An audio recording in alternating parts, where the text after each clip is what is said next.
ഇതാണ് മേൽവിലാസം. അമ്മയ്ക്ക് കൊടുത്തേക്ക്. എന്തെങ്കിലും ആവശ്യമുണ്ടെങ്കിൽ എഴുതാൻ പറയും.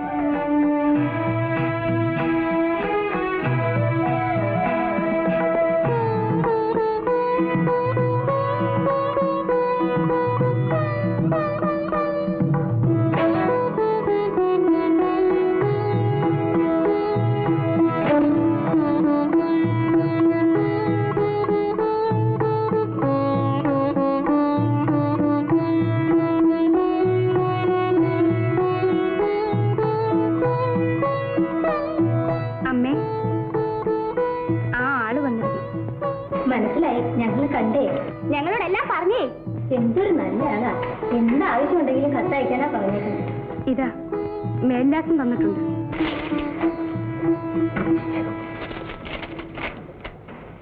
അമ്മയെ ചേച്ചി ആരെഴുത്തയച്ചിനെങ്കിലും ഞാനൊരു എഴുത്ത് എഴുതാണ്ടിരിക്കില്ല. എന്നെ നോക്കി ചിരിച്ചുകൊണ്ട് പറയേ കത്തെഴുതണമെന്നേ. അനാവശ്യങ്ങൾ ഓരോന്ന് പറയാണ്ട് ആ കടലാസ് അങ്ങോട്ട് കൊടുക്കൂ. താത്രിക്കുട്ടി അത് കളയാണ്ട് സൂക്ഷിച്ചു വയ്ക്കും. ചേച്ചിക്ക് എന്താ എന്നോടൊരു ദേഷ്യം പോലെ?